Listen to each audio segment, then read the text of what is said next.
local sports show, weekdays at 5 on ESPN Cleveland 101.3. From the Kia of Cleveland Studios, this is ESPN Cleveland 101.3, WCLE HD2 Cleveland, W267BI Cleveland, ESPN Cleveland 101.3. The top of the hour is presented by Best Buy Metals, making the top of your house the best it can be. Visit bestbuymetalroofing.com.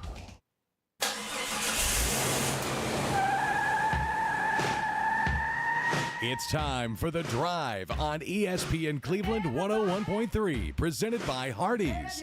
We will bring you nonstop sports news from the national and local scene and everything in between. So buckle up and join in on the conversation. It's The Drive. Don't take no slap. Got a thirst for killing. Grab your body. Woo! Welcome in to The Drive here on ESPN Cleveland. I hope everyone out there is having a good Monday. Jim, I'm having a great Monday. You want to know why? Why? Doesn't it? It just smells better in here. It's quiet. It smells nice. There's not very many distractions in here. It's just the environment in here is what I like to call perfect. For those of you that don't get that, Andy is not with us today. He's a little under the weather, so he is not with us. He did not want to come in and then spread whatever germs that he's got all over the studio. So hopefully he'll get to feeling better and he'll be in here tomorrow. But in the meantime, there's a lot of stuff to talk about over the weekend. We all know, of course, on Friday, interesting Friday. All right, you were at the Walker Valley game. For those of our listeners out there that were not able to listen to you guys, tell us exactly what happened and how crazy of a game it was on Friday. Yeah, it was just a defensive battle. Ray County's running back Mason Ford is already over 1,000 yards on the season, if I'm not mistaken. And Walker Valley's defense did a great job of holding him at bay. They really didn't try to pass all that much all night.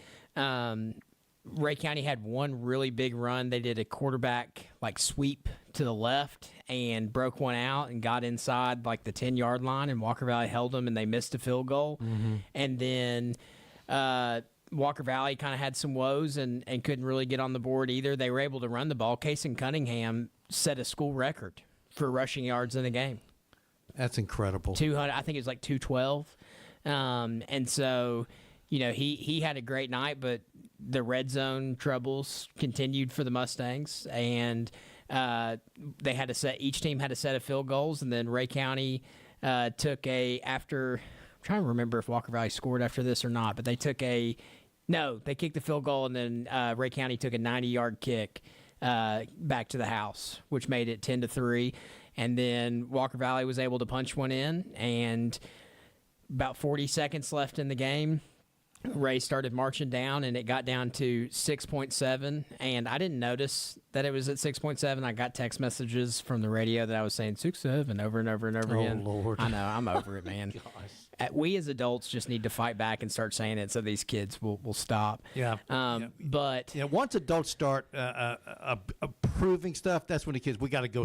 We got to figure out something else. Yeah, it makes it lame. Yeah. But I don't think anybody thought that Ray, because they hadn't thrown it all night. I don't think anybody thought Ray County was going to take the deep shot.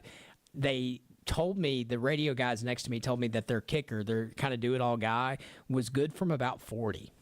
So, which you don't see in high school very much. Right. And so I thought they're going to run a little 10-yard out here, try to get out of bounds, 2 seconds, 1 second left on the clock, and attempt a field goal.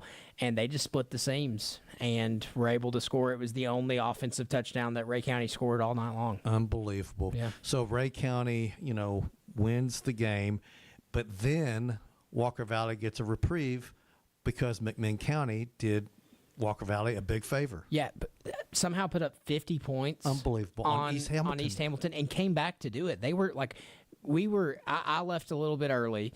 For those that don't know, my wife is pregnant, and baby watch shouldn't be yet, but we kind of are. Yeah. Long story short, but So I went home just to make sure everything was good with her, and I was listening to the radio on the way back, and Coach Aiken's like, yeah, like, I'm not going to put much stock into this. We had our chance. We got to handle business, yada, yada, yada. And then I get a text message from Andy and saying, we're hosting a playoff game. And I go and look at the score, and lo and behold, McMinn had come back and beat them 50-48. Unbelievable. So, anyway, for those of you that like brackets like I do, I've got 2 brackets right in front of me. You got 32 teams. Obviously, one is 5A and 6A. In 5A, Walker Valley is hosting Tullahoma. By the way, Tullahoma, I know their record's 5-5. Don't let that fool you. This is a team that's got some ball players, especially at the running back position. So Walker Valley should win the game, but it wouldn't shock me to see Tullahoma give them everything they want. So that's going to be a really good game. And obviously that game's going to be broadcast on Cleveland's Oldies on Friday night. And then in 6A, Bradley is traveling to Jefferson County. Jefferson County is a really good team. Bradley's going to have their hands full, but we know that defense is the way that if Bradley wins this game, it'll be because of the defense. Well, and defense travels. That's right. Defense travels. So Bradley's taking on a really good Jefferson County team at Jefferson County. Both those games are Friday night. Of course, the Bradley game will be right here on the ESPN. And like I said just a minute ago, Walker Valley versus Tullahoma will be over there on Cleveland Oldies. So excited to see that. And obviously, the Bradley Jefferson County winner will play the winner of the Cookeville at Oakland game, which that's going to be Oakland. Oakland's 10-0, Cookeville 4-6. So the winner of the Jefferson County and Bradley game will probably, in all likelihood, play at Oakland the following week. And then the Tullahoma Walker Valley winner will probably play Sevier County. West Knox is 4-6 playing at Sevier County. So in all likelihood, unless there's a massive upset, both teams are going to have their hands full if they both are fortunate enough to come away with a win on Friday night. Yeah, and what I've seen from both teams is they're both very good. I mean, I'll put Coach Floyd's team up against anybody. Yeah, I will too. When it comes to preparation and all those things, and really you look at Walker Valley, they've struggled the past 2 weeks, but you could look at a world where Walker Valley should be 9-1.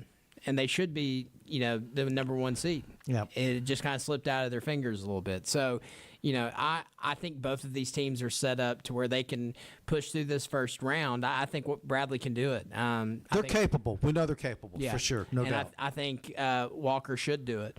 And so, hopefully, the goal is always to be practicing on Thanksgiving. And that's right. I hope that both of these teams in our area are practicing on Thanksgiving and get to have a meal together as a team. That would be so much fun.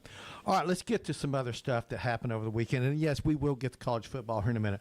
The World Series. I'm telling you, it's one of my most memorable World Series. I'm not going to say it's the best, okay? We had the 18-inning game.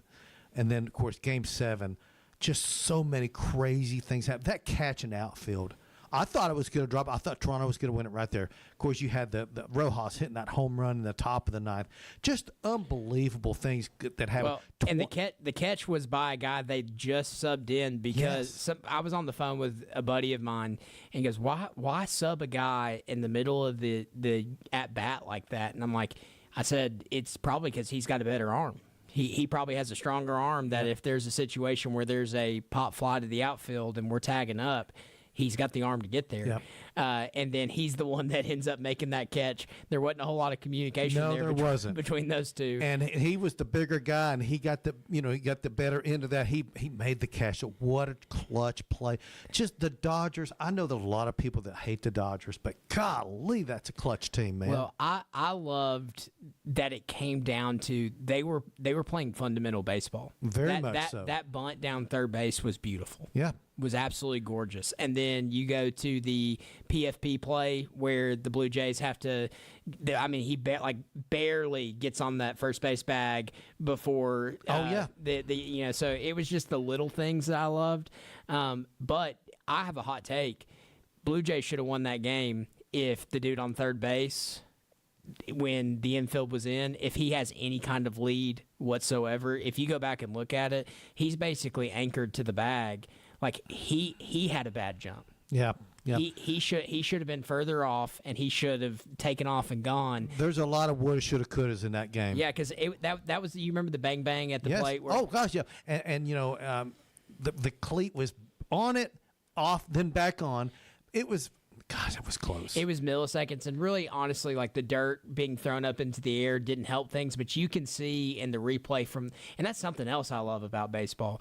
We're in football, we are struggling to get views of catches and goal line stuff, Tip passes. Yeah, you could see every inch of that home plate from different angles, and you see where his foot kind of slides down and makes like a little bounce from where it hits. It was right before me. It was close, but he was out. 26 million people watch Game 7. Just to put that in perspective, the NBA Finals this past year, earlier this year, I should say, 16 million people watched Game 7. 10 million more people watched the Major League Baseball World Series. And that gets to show you, baseball is alive and well, folks. Yeah, and basketball's during the summer. Yeah. Like, there's a lot of people off, or a lot of people that are, And yet all you hear is all this stuff about, you turn on the national shows, and it's NFL, NBA. That's it. NFL, they rarely talk college football. They never talk baseball. Let's not forget that that's 26 million while college football is going on. Yeah, and it was a Canadian team as well. Which normally drives down views. Yeah, so you had a Canadian team on a Saturday night where there's a lot of people watching football, as opposed. Now me, I've got it on the multi-view. I'm watching baseball and football. Don't give. I could come out of my chair about this whole multi-view thing with YouTube. Have you not heard about the ESPN? Debacle? I know about it. Yeah, I mean it's ridiculous. I had to get a Hulu subscription, a free trial, just to watch football. It is ridiculous. And it's awful. And But I know. I'm not going to comment further past that, but I got spoiled with my YouTube TV, and I'm struggling with it. Well, I be totally brutally honest with you. I missed all the SEC this past weekend. Now I saw a ton of highlights. It's so good about. Listen, you can say what you want about YouTube, and I know there's a problem going on with the live. But man, you can sit there and watch a game. You're just not watching it live. You're watching it on a delayed. I watched every bit of that Tennessee-Oklahoma game. I just didn't watch live. You know, I knew what was. The bad thing is, if I was I can't not keep up with what's going on live. My brother can. In fact, he'll do this to me. Say let's say a football or baseball game played early. If he wants to watch it at night, he said, "Don't tell me the score. Don't tell me the score." I can't do that. I have to know what's going on right then and there. I can't stand it. It's like, I gotta know. So it ruins it for me. You know what drove me nuts is my phone alerted me that the Dodgers had won the World Series on the ESPN app as soon as the ground ball was hit. Yep. So so you were delayed just a smidge, just enough. You're late like 3 or 4 seconds. Yeah, and so just enough for it to Mookie got the grounder and steps on it and then throws across, but like as soon as it was hit, it pops up across my screen. Dodgers hold off the Blue Jays, win the World Series. And we didn't even bring that up. Mookie Betts, a guy's an outfielder. They move him to infield at shortstop of all infield positions, and I'm not going to say he's not a Gold Glover, but he's not a hack. He can play, and what a way to finish. You get a guy playing shortstop, and he gets the ground ball, turns a double play, and the Dodgers win the World Series. So unbelievable.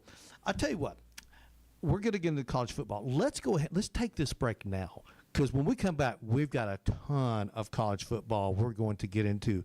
So we're going to do that here in just a minute. We're going to talk about the Tennessee and the Oklahoma game and another firing in the SEC. You're listening to The Drive here on ESPN Cleveland, presented by Hardees. We'll be back after this. The Drive will be back after a quick timeout. Stay tuned for more nonstop sports talk on The Drive, presented by Hardees. Right now, someone in a Hardee's kitchen is about to warm up your winter with the new grilled cheese bacon burger. Charbroiled 100% Angus beef, bacon, and Swiss and American cheese melting on our soft, buttery sourdough. And our new grilled cheese breakfast sandwich with sausage or bacon and a fried egg. Cozy up to the goodness of the new grilled cheese bacon burger and breakfast sandwich. For a limited time, only at Hardee's. Cinnamon Raisin Biscuits are back. Unwrap them while you can. Only for a limited time at participating restaurants. When competition is fierce, sports injuries happen, and Center for Sports Medicine and Orthopedics is here to help. Saturday sports clinics are available at our Chattanooga and Cleveland offices from August 23rd through November 8th for the treatment of non-emergency orthopedic injuries like sprains, strains, and fractures. Doors open at 9 a.m., no appointment needed to be seen by our highly trained physicians and clinical staff. Saturday sports clinic dates are subject to change. Check sportmed.com for the latest information. That's sportmed.com. This is Alfonso Revizo, General Manager over at Crown in Cleveland, your local Jeep and Ram dealership. Your game week begins here with the players, the coaches, the experts. Big Orange talk and nothing but. This is Mike Keith, ready with your pregame scouting report from the people in the know. We break down every aspect, so you're ready for kickoff. Your pregame meeting happens here. Grab a chair and let's talk some Big Orange football. Listen to the Mike Keith Show Thursdays at 3 p.m. on ESPN Cleveland 101.3. This is Alfonso Revizo, General Manager over at Crown in Cleveland, your local Jeep and Ram dealership. Do you suffer from unsightly leg veins? Are your legs turning brown or swelling? Do your legs feel heavy, tired, or achy? Do you have restless legs or leg cramps disturbing your sleep? These symptoms are signs of bad veins. Dr. James Gooden at Milligan Vein offers an office treatment that can make you look and feel better, and your procedure is covered by most insurance. Find more information online at milliganvein.com or call Dr. Gooden today at 423-961-5682 and get rid of those bad veins. Welcome back to The Drive, presented by Hardees. Join the conversation. Text 423-749-1013. You can also listen anywhere on our website, ESPNCleveland1013.com.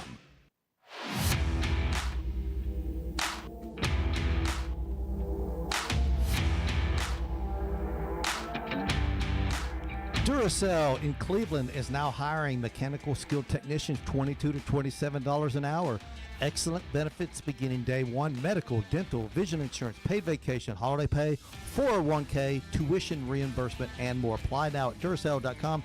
That's Duracell.com. And we are now going to get into the weekend that was college football. And obviously, Georgia, Florida was a much closer game than I thought it'd be. Kind of close, but I thought Georgia would pull away in the fourth quarter, and Florida hung around with them pretty much the entire game. Your thoughts about that game? I'll be honest, man. I feel numb watching Georgia games nowadays, and it's just because we're constantly playing this catch up. But I'm never nervous. I know what you mean. I'm never because I've watched it. I've watched it happen all season long, and I loved. I think it was Scott Van Pelt that said this. He was talking about how Dallas's coach, his wife called, and there's an owl in their house. And stay with me. Yeah. And how they freaked out and they were like, "Get the owl out!" Well, like Georgia welcomes the owl in the house, and they're like, "Yeah, give me one, give me another one." And they constantly they once adversity is in front of them, they're like, "Yeah, I want that. I'm ready for that." You have to think that their heartbeats in the fourth quarter with 4 minutes left in the game and it's tied are sitting at 66 because they don't flinch. Yep. They never flinch at it. I love that aspect, but that's going to come around to bite you in the butt. You're going to play a Texas in 2 weeks that's got a defense that can stop your offense, and you're going to get behind, and you're not going to be able to come back. And that's what scares me as a fan. But I love the grittiness. Well, going into that Florida game, everyone knows Florida's roster is pretty darn good. I mean, everyone knows that. They just have underachieved. Now, they did beat Texas this year, and we know they've got the talent. It's just putting it together for 60 minutes, and they came close. And I'm telling you, Tennessee's going to have their hands full when they play the Gators. I'm not going to say they're a good football team. That's a quality roster. Yeah. And we just leave it at that. It's a quality roster. If Tennessee plays a B game, they come away with a loss. Yeah, the coach that inherits that roster, if he can keep it together, that's not a bad starting point. No, it's not. It's really not. Like they've recruited pretty well. They just haven't been able to put the product on the field. And it's like with the past couple coaches they've had, it's been one or the other. Like Dan Mullen couldn't recruit, but he was a good coach. Like he put them in good positions. And then you got to do both, man. Then you had Billy Baggs, who could recruit, but then started not giving responsibilities to play callers that he probably should have. Yep. You know, like he should have taken some things off of his plate and been a manager, because that's what basically a head football coach is. He has to be a facilitator. He has to have his fingers in every part of the game, and it's hard to do that when your focus is calling plays on offense. Yeah, and that's hard for some guys to do, especially play callers. Offensive coordinators becoming head coaches, they want to keep their hands on the offense. You know, there's only been 2 people to win a national championship calling their own plays in like the last 30 years. Do you know who they are? What conference? One's in the ACC, and then at the time, is it Florida State with Jimbo Fisher? Jimbo Fisher. Okay, that one makes sense. That one makes sense. So he was the most recent one, and then remind me of Nebraska's coach back in like Tom Osborne. Mm-hmm. Those are the only 2. Okay, good. And so good stuff, man. I love stuff like that. So you think about that, like all these people that are out there trying to call their own plays. It doesn't normally work out well for you. By the way, Fisher's going to be a coach somewhere next year. Yeah. I'm convinced of that. All right, let's talk about what happened up in Knoxville. Tennessee, self-inflicted wounds once again. You say what you want. I know Aguiar is playing, throwing for a lot of yards. He's turned balls over too. He turns the ball over too often. We had the fumble. Return for a touchdown. He throws another interception. That was the pivotal, in my opinion. If they go down there and score again early, that game's over. Tennessee, obviously, statistically, they win that game. They outgained Oklahoma by over 100 yards. This team, they just don't take care of the football. I put it on the quarterback. I'm sorry. I know he's done a great job as far as throwing for a lot of touchdowns, throwing for a lot of yards. But you can't throw those interceptions like he does. Yeah, you have to give credit where credit's due. Like Oklahoma's defense is stout. They are good. They're really good. They're one of the best in the country, and like they did a good job of causing ripples and really putting pressure on him to get the ball out. Like that was something that I watched that game. I watched most of that game, and then once I saw that it was starting to get out of reach for them to win, I turned it over to the World Series. I have to admit, I listened to it was on YouTube. It was an audio. It was no video. It was just audio of people calling in. I don't know if it was a talk show host or a show or whatever, calling for, Heupel needs to be fired. Tennessee needs to get rid of Heupel. And I heard somebody call him. They said that Heupel is Tennessee's James Franklin. I'm sitting there going, you guys are you can't do this. Well, I'll be honest. I've seen a lot of fans feel this way, and I would like to know what you guys think. So, like, if you tell us what you think about Heupel, if he should continue. Like, here's the thing: you don't want to fire somebody right now and jump into this coaching search. Oh my gosh! With everybody else, but are you, as a Tennessee fan, concerned with Heupel, and can he get over that next step? Text us at 423-749-1013 and give us your opinions on Heupel and whether you think he is going to be able to take Tennessee to that next level, or if he was just a Band-Aid in a time when you really needed somebody. All right. I'm going to just flat out ask you, and I'll give you my answer, and I'm not going to be influenced from you. Can Heupel win a national championship at Tennessee? Can Heupel win a national championship at Tennessee? I think he can, but, man, I'm starting to really realize how hard it's going to be to win a national championship. I agree with that. I think he can too, but, man, they've got to overhaul this defensive staff and the players they're recruiting. It ain't working. Even as a Georgia fan, I genuinely, after Georgia rattled off 2 national championships, I was like, Kirby Smart's going to win 5. He's going to end up with 5, maybe 6 under his belt before he leaves. And now I look at the 12 team, the thought of a 16 team, the thought of how NIL is playing. We may be in the mix, but it is going to be so hard. It is hard, man, to win a national championship. And so with programs that have already kind of struggled to get, like, he's shown me that he can get there. Like he's gotten to it within a 12. You know, he ran into a team that was a buzzsaw, unfortunately. You know, Ohio State ended up buzzsawing everybody they played. But Notre Dame, and I'm going to tell you something. Everyone around here, except for Andy, is a Notre Dame hater. I'm not a Notre Dame hater. I've always liked Notre Dame myself. But that's a team nobody wants to play. That rushing attack they've got, Jeremiah Love is the real deal. That's a scary football team, in my opinion. I was shocked at the struggles that they were having with They Boston. did struggle a little early. But you're right. Like, if you can't defend the run, you don't want to play Notre Dame. No.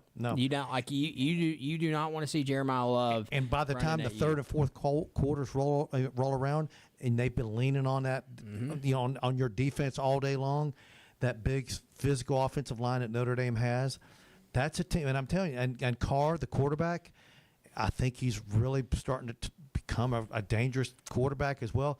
That's a team, and everyone, listen, I understand that right now. You look at the rankings. By the way, tomorrow night, the real rankings come out because we'll see what the CFP does. Frankly, I think they're going to put Indiana number 1 or Texas A&M. I don't think they'll have Ohio State number 1. I think Ohio State will be either 2 or 3. It doesn't matter, obviously, until the last one, but that's just my prediction. But I'm curious where they're going to have Notre Dame, where they're going to have Miami. We know that Miami beat Notre Dame head-to-head. But, man, Miami got beat by SMU. And this is not a great SMU team. It's a decent SMU team. To me, I think Notre Dame deserves to be ranked ahead of Miami in spite of the head-to-head.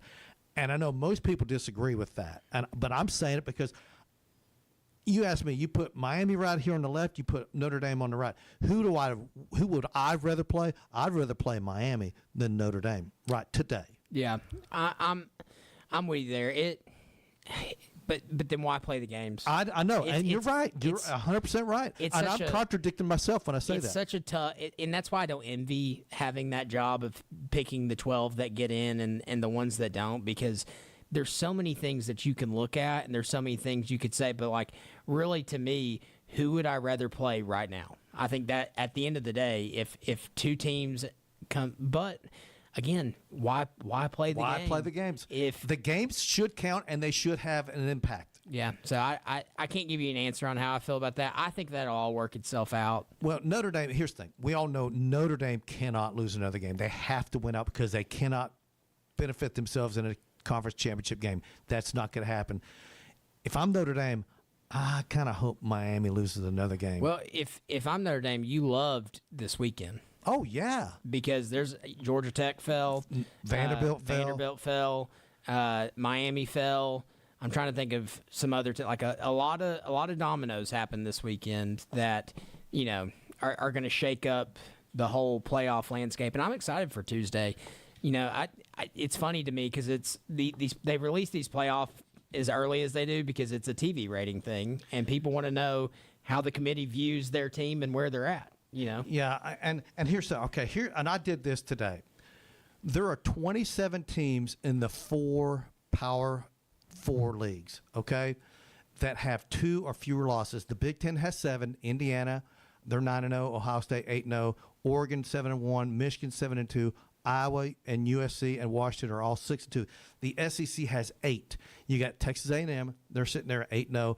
Alabama 7-1. Georgia 7-1. Ole Miss 8-1. Texas at 7-2, Oklahoma 7-2, Vandy 7-2, Missouri 6-2. The ACC has 5: Virginia, Georgia Tech, Pitt, Louisville, Miami. Of course, Virginia and Georgia Tech both have the 1 loss. So does Louisville. They're 7-1. You got Pitt and Miami both with 2 losses. Pitt at 7-2, Miami 6-2. The Big 12 has 6 teams. BYU sitting there at 8-0. Texas Tech 8-1. By the way, they play each other this weekend. Cincinnati 7-2. Houston 7-2. Utah 7-2 and TCU 6-2. So in my opinion, we've got 27 teams right now that have a shot. Because I'm telling you, Jacob, I don't think they're going to put a 3-loss team in there unless we don't have enough 1 or 2 loss teams. That's the only way I see a 3-loss team getting in. I think a 3-loss team can get in if their third loss comes from a conference championship.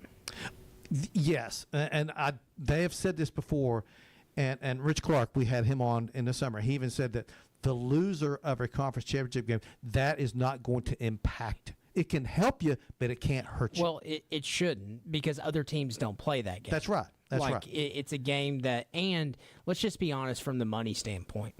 If they as a committee decided to punish somebody for a conference championship game, the conference championship game would be done. There would be no you're more. Right. There would be no more conference championship games. And at the end of the day, that is a moneymaker for these the conferences. leagues. Yeah, that's right. So if they want those games to continue, then a conference game cannot hurt a team. I don't. And really, conference championship loss. I'll be honest. I even if it's a blowout, I don't think it should be like it's should it be allowed to? I think yes. If you get blown out by a team, I think it should hurt you. Is it going to? I don't think so, because you set a very dangerous precedent. Yep, you're right. And boy, God, could you imagine? Let's say there's a 2-loss team.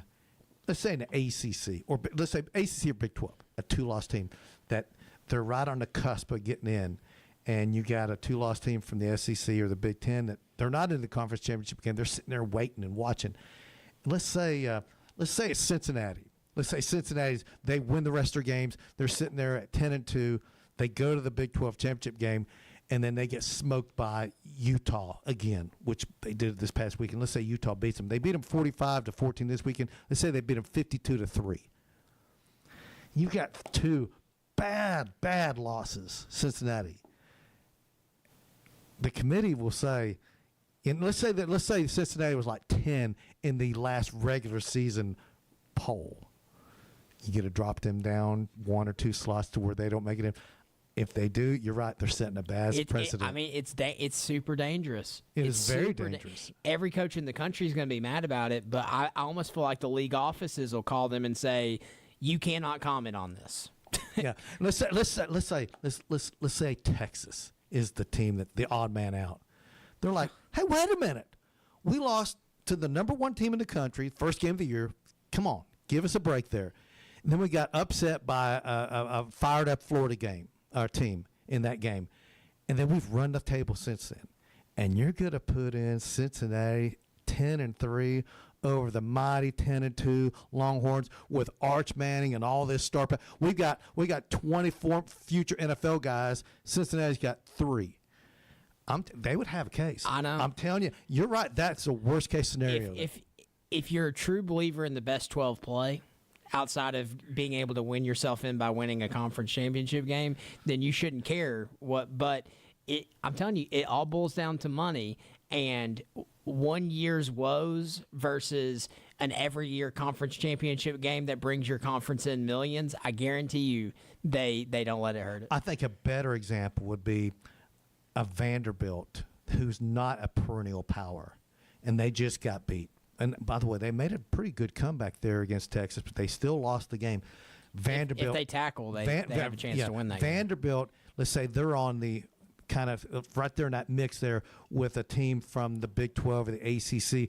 That's when you got to go, man, I think Vanderbilt can play and maybe beat those teams, but I'm not 100% sure. I'm 100% sure that Texas will beat Cincinnati.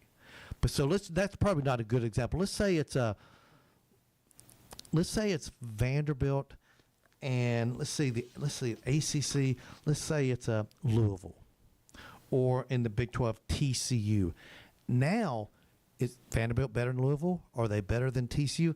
Yeah, that's debatable. Yeah, that's debatable. That's where it would be.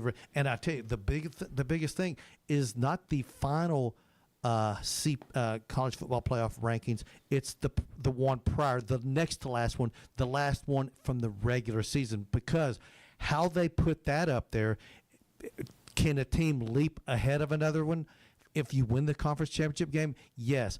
Can you drop behind? No, I don't think you can. The only thing I think that could happen is if the winner of the conference championship game knocks out the team they just beat in that same league. Like an ACC can knock out another ACC, or Big 12 knock out a Big 12. But I don't think that could be from another conference. Yeah, I don't know. It's going to be craziness. There's too many 2-loss teams. It's going to be wild. It may work itself out. It kind of normally always does. But we all know spots 10, 11, and 12 are going to be the most controversial spots. And when we expand to 16, it'll be the same thing with 14, 15, and 16. Yeah, right. It's going to be controversial every year. Everybody's going to have a case. Everybody's going to say, well, I should have been the one to get in. It's going to be what it is. And of course, now we're sitting there going, yeah, well, the winner of the American Athletic Conference probably gets in. You've got North Texas, you got Memphis, you've got South Florida still alive. You still got Tulane still alive. Although I think really Memphis and North Texas are probably the two. But you're going to give. Listen, here's the thing: people out there that say, "Oh, they don't need to be given a slot." If you don't give the group of 6 a slot, we don't have a 12-team playoff. Yeah, it had to be voted on by every conference. There's 10 leagues out there. And, yes, the Pac-12 still is alive. There's only 2, although next year will be a full-fledged league again. You had to get every league had to vote for this, yes. If they didn't if you didn't have an access for them, we don't have a 12-team playoff. Yeah, and my thing is, even in that 10, 11, 12, we could have an argument when it was a 14 playoff. Like we talked about this the other day. Georgia loses to Alabama by 3 in the SEC championship, gets left out of the playoffs. Florida State ultimately gets the boot because Alabama gets bumped up as well. Those 2 teams had an argument to be in the Final 4 teams. Yep. If you're sitting at 10, 11, and 12, you have lost a game. Or two that has put yourself into a position, like if you're Texas and you get left out with 2 losses, you should have beat Florida. That's right. At the end of the day, it boils down to you should have handled your business. I'm not going to, if Georgia... Miami should have beat SMU. If Georgia loses to Mississippi State this week and for some reason gets fumbled out of the playoffs in this whole search with 2 losses, I'm going to say you should have beat them. Yeah, that's right. It's Tennessee, tough. Listen, we've seen this year after. Well, I say year after year. We've only had 1 year of it, but we saw it last year where Ole Miss loses to Kentucky. Yeah. I'm sorry. You and can't Florida. lose to Kentucky. And Florida. You can't do it. Yeah. Kentucky was way worse. Yeah. Because, look at the rosters. Kentucky had no business beating a Jackson Dart-led Ole Miss team. Speaking in Oxford. Shifting the subject, speaking of Kentucky getting Hugh Freeze fired. And a lot of people say Hugh Freeze got Hugh Freeze fired. If I have to hear... And I'm glad I don't have to hear this anymore. Hugh Freeze saying, we're so close. We're so close. Here's the thing. They lost 10-3. Yeah, you are at home at night. Like that. Yeah. Jordan Hare at night is not a place that... Ask Alabama. Yeah. Is that a place you want to be? Yeah. No. And they lost that game and put up 3 points. He was 15-19 in his 2+ seasons at Auburn. 15-19. Did you hear how it was leaked 5 hours early that he was getting fired? This is hilarious. No. Oh, I'm sure it's good. So, all the controversy about his golfing. Yes. He had a standing tee time Sunday morning or Sunday afternoons for 1:30, and it was canceled. And somebody else filled the spot, and somebody took a screenshot of it, and it's at the Auburn country club, and it was for Auburn members. Oh, and my it was canceled, gosh. and somebody said he's been fired. And it leaked 5 hours early because they saw that his standing tee time was no longer. Should have been in church. Yep. I did not hear that, man. And, of course, that was a controversy over the summer was, him talking about his handicap and all that stuff. We're like, hey, what about your quarterback situation? Who's going to be playing linebacker and who's could you please put a little bit more emphasis on your football team? You can do all that stuff. Keep that private. Keep all that stuff private. When you let that stuff out on social media, you're opening yourself up for the controversy that ensued. And, of course, now he's been fired. And yeah, we've got all these coaches. Well, listen, you got Auburn, LSU, Florida. You got Penn State, Colorado State, Oregon State. Got Oklahoma State, Arkansas, UCLA, UAB. You got all these jobs that are open. And some of them are really good jobs. Who are the candidates and where are they coming from? Yeah, the Sunday scaries are a real thing in college football because for the last 5 weeks, a major job has been opened up on a Sunday. Yeah, and we know there's more to come. Yeah. Once the regular season ends, I mean, golly, what's going on at Clemson right now? And like now? I talked to my friend who's a Florida State fan. I said, "Do you honestly want to fire Norvell right now? Like, do you want to put your hat in this coaching search?" And he kind of like started thinking about it. And he said, "Yeah, like I've thought about this, and not really, because like what if Mike Norvell gets 7 or 8 wins this year? That's better than last year, and he showed improvement. And do you want to pay $100 million to fire him and his entire staff, and then try to hire the same Jimbo coach? Fisher again? Yeah, I mean." Honestly, like we had that conversation too. That the one thing that Jimbo kind of has to show me, like when he first was at Florida State, and this is what my friend had to say about it. When he first was at Florida State, you could see the passion in his eyes to win. Once he won that national championship, I feel like that kind of just went away. And that 2013 Florida State team, one of the best teams I've ever seen in my life. And then they were awesome. Then you look at what he did at Texas A&M, and like he just didn't seem motivated. Like he went out and recruited, but he just didn't seem motivated. So maybe with him wanting to jump back in, he is.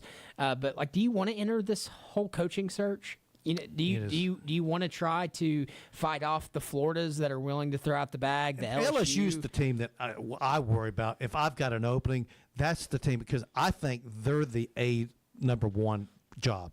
Yeah, number one. It's LSU.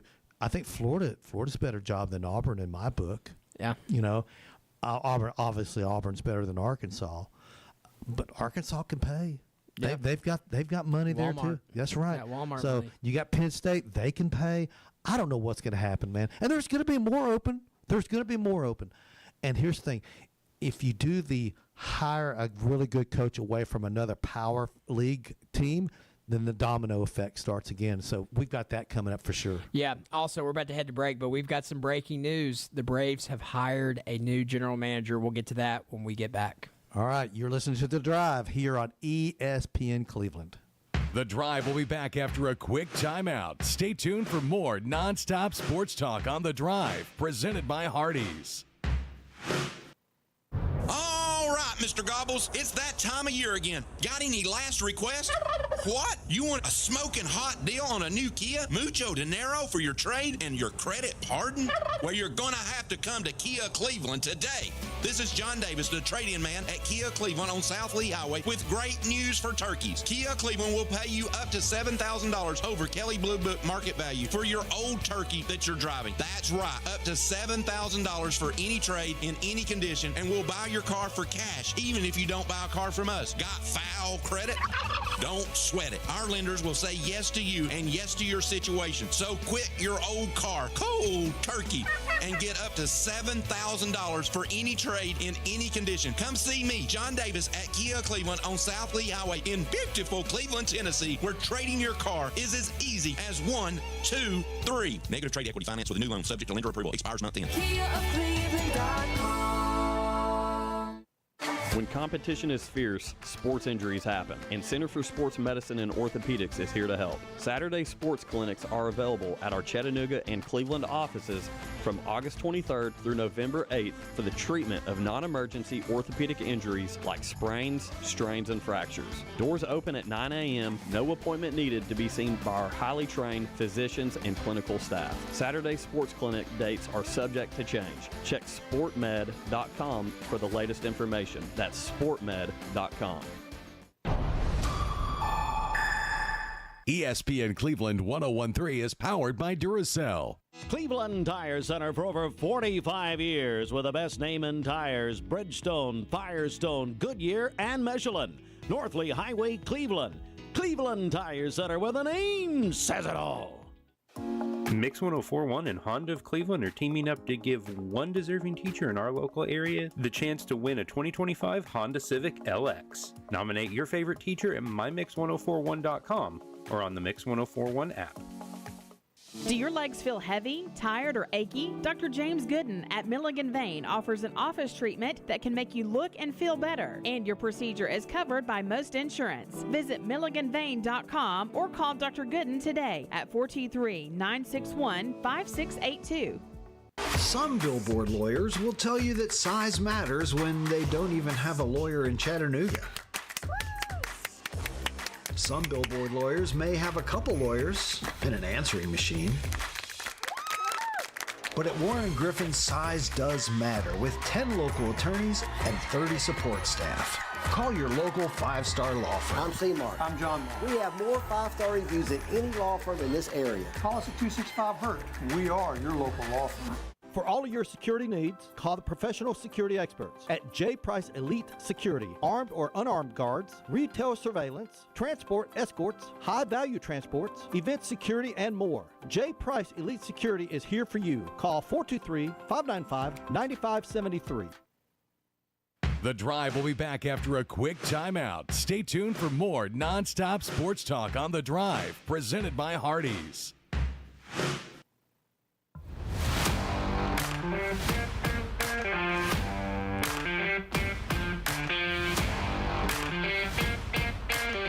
For over 100 years, Mayfield Dairy has been delivering farm-fresh dairy beloved by Southern families.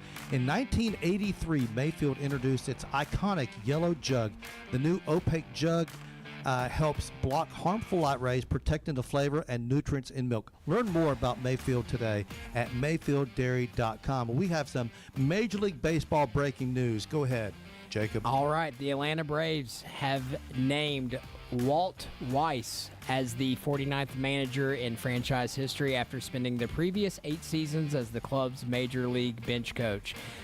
He previously served as the Colorado Rockies manager, has twice been to the World Series Championship, first as a player with the Oakland A's in 1989, then as a Braves bench coach in 2021. He's 61, has been a part of the Braves organizations for the last 11 seasons as both a player and a coach. So, exciting news for the Braves. I think it was classy of them to kind of wait until the World Series was over to announce. That's kind of that's definitely a baseball thing. Oh, for sure. And listen, that's a plum job to get, man. It really is. And Walt Weiss, God, I know I'm dating myself. I remember when he won the Rookie of the Year with the Oakland Athletics back in the day. But congratulations to him.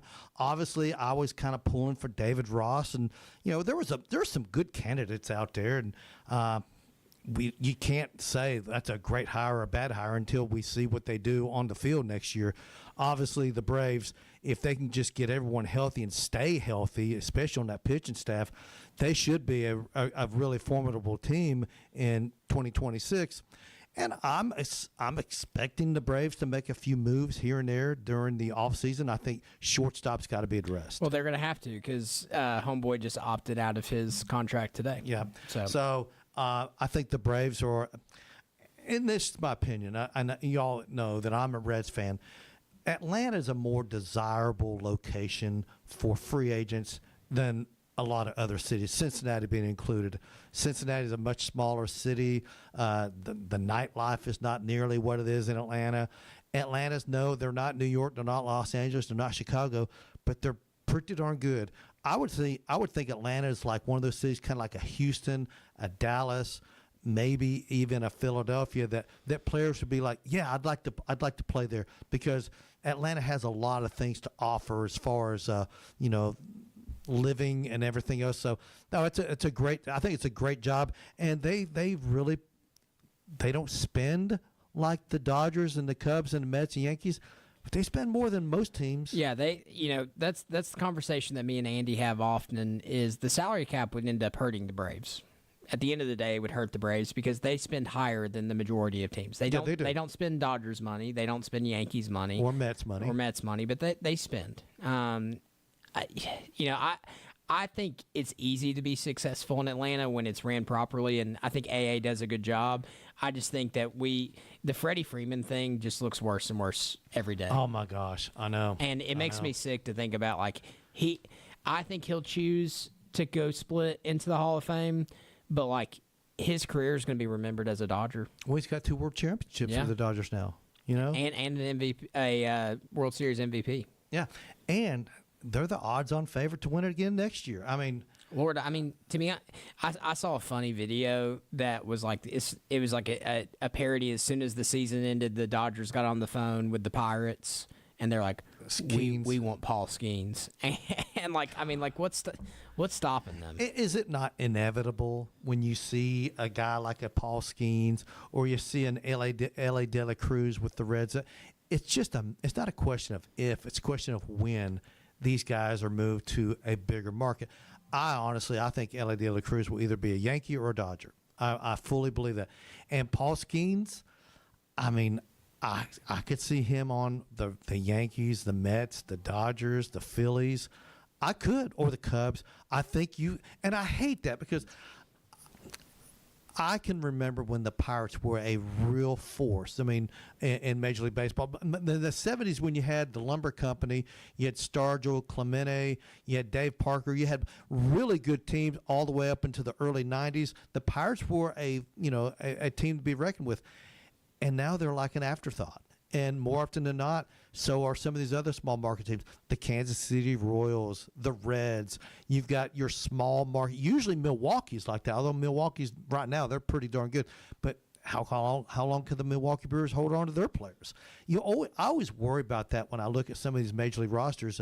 How can you keep these guys in these smaller markets and you don't have the big-time money to pay these guys that the numbers they're putting up warrant bigger contracts? And it's just inevitable for some of these teams. And like you said, I think Paul Skeens, and if I'm a Pirates fan, I know deep down inside that it's just a matter of time. And who's going to win the Paul Skeens sweepstakes? That's the big question. Probably wherever Livy Dunn wants to go live. So, L.A. Yeah, exactly. But I'm sitting here talking about Freddie and all that. Matt Olson did just win a Gold Glove award. You know what I'm saying? Like it's hard to complain. Like I know Freddie's going out there and winning World Series, but like you've got to do it at first base. And yeah. All right. Let me ask you this: let's say these two guys are sitting there. They're both free agents, and they're going to make the exact same amount of money. You got Freddie Freeman on the left. And you got Matt Olson here on the right. Who you choosing? Well, I would have chose Freddie just because he should have been Chipper. Who's the better baseball player overall? I think it's hard not to say Freddie. I think it is too. I mean, I think one hits home runs better. Yep. Matt Olson hits home runs better, but Freddie and Freddie can field it too. Yeah, but Freddie sees the ball like a beach ball. Like he's able to take it anywhere he wants to go with it. Was it 22 consecutive postseason games that he's found a way to get on base? Yeah. I think it's an all-time Dodgers record. It's still ongoing. He was on base in every game in the postseason this year, at least once. If it walk, hit, whatever. But no, he's and I get that. Matt Olson, he's capable of hitting 50 home runs, but Freddie Freeman does more. Overall, if you ask me, although they're close, don't get me wrong. I love Matt Olson. I think he's a fantastic ball player. In fact, is he just slightly younger than Freeman, if I'm not mistaken? Oh yeah, he is. But and he's got tremendous power. He's got way more power than Freddie Freeman. Yeah, but Freeman's such a clutch guy, and he doesn't miss games. He's how many is it? 700 something games in a row now. Well, hey, Chipper gave the approval. He just tweeted out, "Boom, love this dude for Walt." So, I think it's funny that we waited a month to hire a guy in house. Personally, like if you knew, you knew. Do you think they really? How long ago do you think they knew that he was going to be the guy? Do you think they've known this for a couple weeks and they've just been sitting on it? Probably just because it's the baseball etiquette thing to do to wait, and if you've got him in house and the players are happy with him, I don't think the Braves' woes this season's had anything to do with their manager. No, I don't.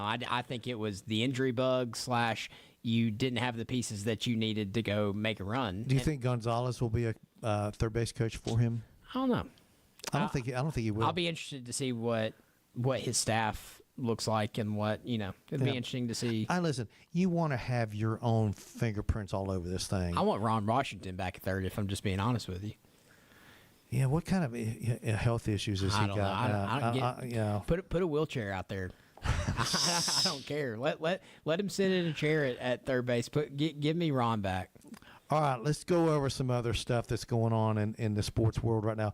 Hey, did you hear about the Falcons accusing the Patriots of cheating? They're calling it a slapgate.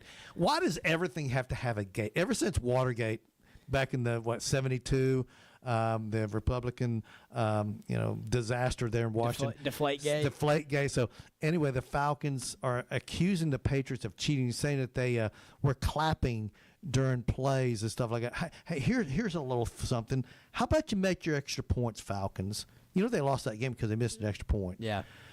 Maybe you shouldn't have let go of Koo so quickly because the guy they've got on there right now, he can't. Surely he's been cut by now. Surely. Have you ever heard of a year where we've talked about clapping in the sport more than we have this year between Kirby Smart a couple weeks ago? Yeah, that's right. I forgot about that. Yeah. Gunnar Stockton was called for a penalty.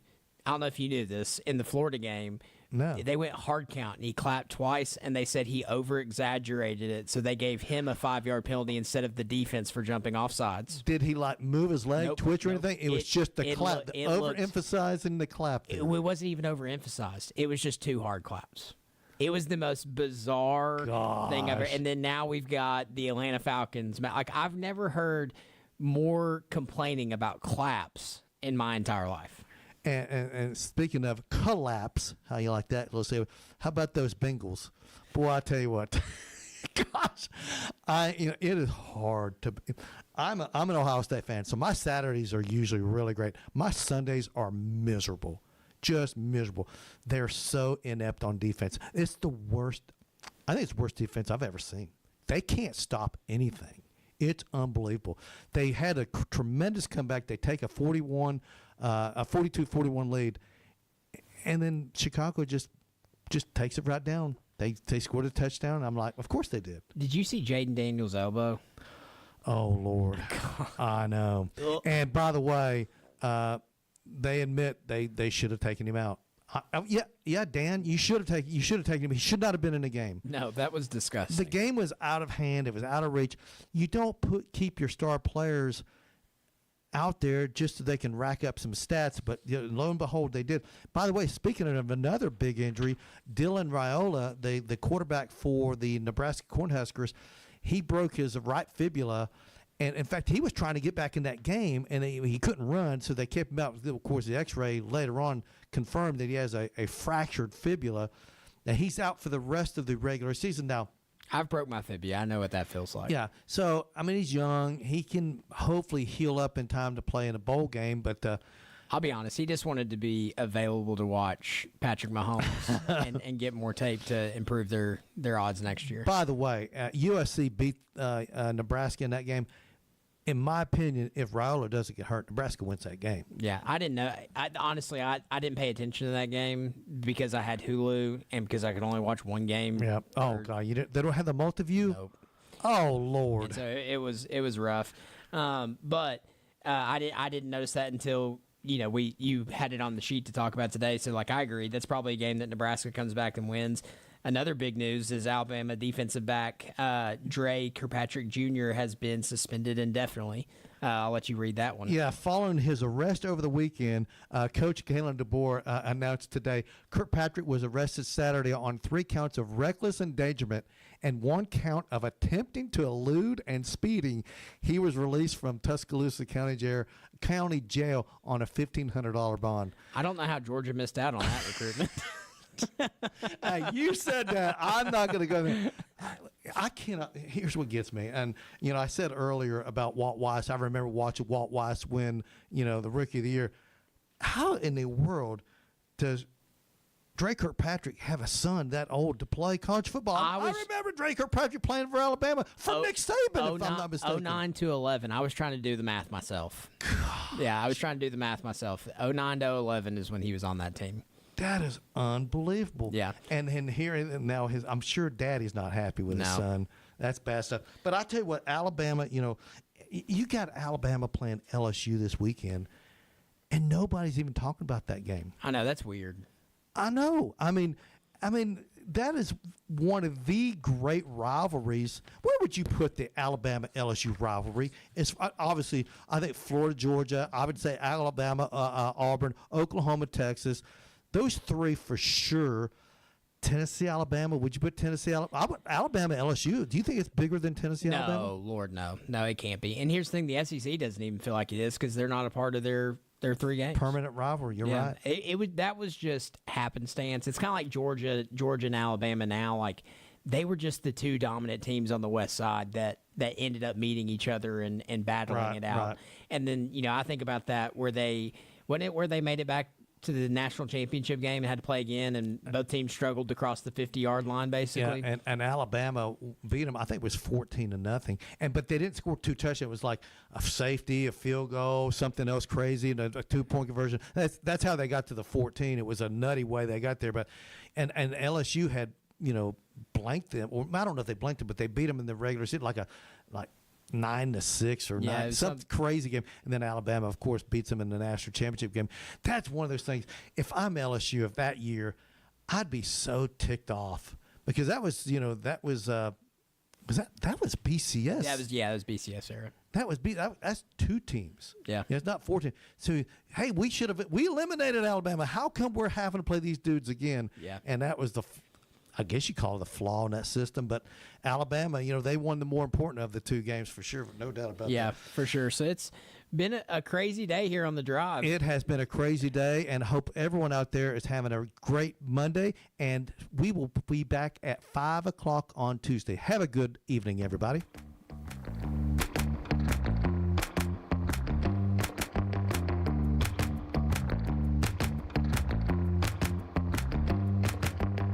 It's time for a Don Ledford of Cleveland traffic update on ESPN Cleveland 101.3. Don Ledford Chevrolet Buick GMC, located on North Lee Highway in Cleveland. Or visit donledford.com for details. Don Ledford, where we say yes. It's on-time traffic with Commander Chuck. Good afternoon. Steady flow of traffic continues northbound. 75 passing the Ooltewah exit, continuing up into Bradley County. It's stop and go right now. 153 at Grubb Road as you work your way up through the Hickson area. Steady flow of traffic going through Lookout Valley right now, mostly going outbound on 24 westbound as you continue out towards the 59 split. Hey, Happy Hemp Pharmacy, now at their new location out on Cummings Highway in Lookout Valley, right next to that Walmart. Happy Hemp Pharmacy.